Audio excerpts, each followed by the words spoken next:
Ag students, I just wanted to take you on a quick tour of the greenhouse and show you what things look like here at the school right now since you're stuck at home. One of the things I can show you really quickly is Maddie McDonald's spinach and her lettuce. So you can see we thinned out the spinach and moved it into more trays so that it would have a little bit more room. And it's growing great. These baby leaves here are too small to pick right now, but they're going to be ready to pick and put in a salad sometime in the next week or two. Look, you can see some of the spinach has actually started to flower. If you've never seen a spinach flower before, that's what it looks like.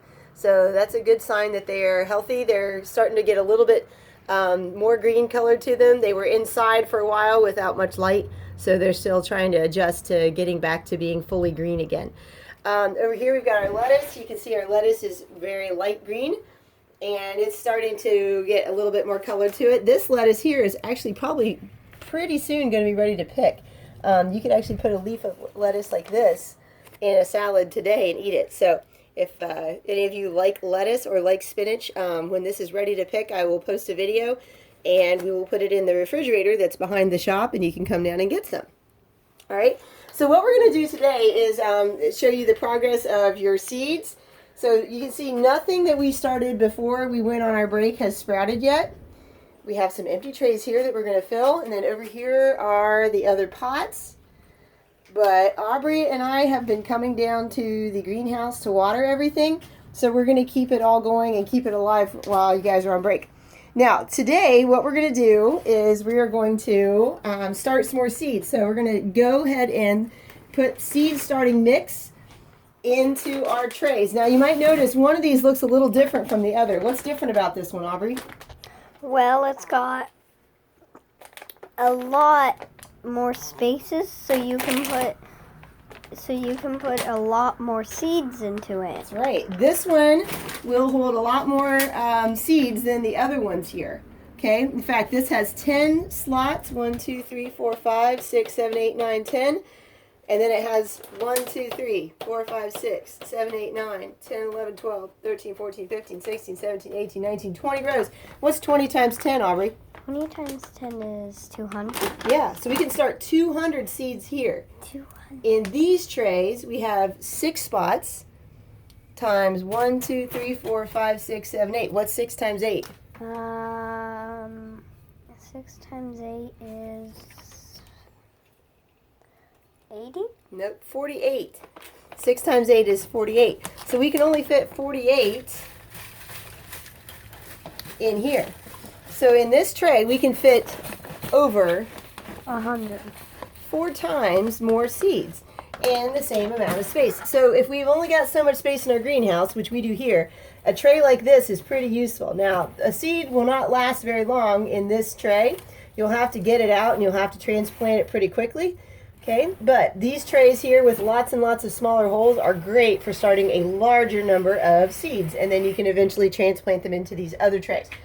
So I'm draping the seed starting mix over the trays and then just spreading it out. So we're going to take a little break here and get the trays filled, and then we'll be right back. Okay, so we have all of our trays. Aubrey's going to show you we've got all of our trays over there filled with soil mix now. And so I'm going to show you how we've got the seeds laid out here. I've gone ahead and picked up some seeds that are really good. Got these at Rhodes Garden Center up in Circleville, but you can get seeds at TSC or at Menards, Kroger, Lowe's, just about any store right now that you could go to would have seeds. So what we've got that we're going to start today are pickling cucumbers, mammoth sunflowers. We're going to start 5 seeds that are special because if you look there, they're kind of like a turquoise blue. These are Burpee hybrid cantaloupe seeds, and they have a treatment on them to help them prevent from getting fungus or to prevent them from getting eaten by insects. So that's going to help them get a better start. Now, just to show you the difference between treated and untreated seeds, these zucchini seeds here are not treated. So you can see those are not, and these are. So a lot of times seeds will have treatments on them to help the seed to get a start. So these have no treatment. These have no treatment.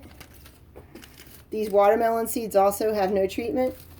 But these do. And then these are kind of cool. These are strawberry seeds. And these are pelletized. So strawberry seeds are normally really small and really hard to handle. They've added some treatments to these strawberry seeds to make them a little bit easier to handle. There are 150 strawberry seeds in here. So there are a lot of little tiny seeds in there. Those are going to be started into our very, very small cell tray. That's where we're going to start our strawberries. Okay, so we've got everything laid out. We've got some labels for our trays here because you definitely want to label your seeds so you know what you have. And it's going to be time to go ahead and get started. So the first thing I'm going to do is I'm going to get my pickling cucumbers, which are right here. And I'm going to get my little tags that say pickling cuke right there. And we're going to start some pickling cucumbers. Now, on the label here, it says that you should start them at a planting depth of 1/2 inch. Then it says thin them out to hills of 3 to 4 plants that are spaced 4 feet to 6 feet apart.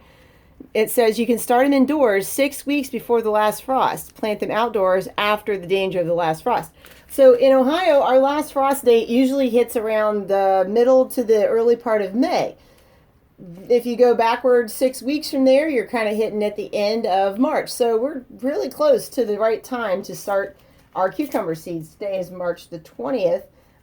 So 6 weeks from now would be the end of April, the beginning of May. So what we're going to go ahead and do is open up the packet. And a depth of 1/2 inch is about to my knuckle right here. Or if I'm using my pinky, to about my first knuckle right there on my pinky. So I'm going to go ahead and just put my finger into the depth of my first pinky to make a couple of holes for the seeds.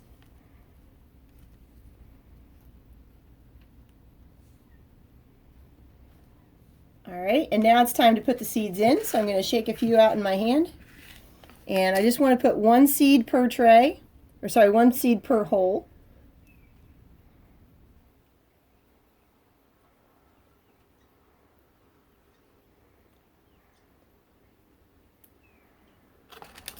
And I'm going to get these all filled and then cover them up with another nice layer of soil. So again, I just want to put 1 seed per hole. Aubrey's going to get a above the view shot here.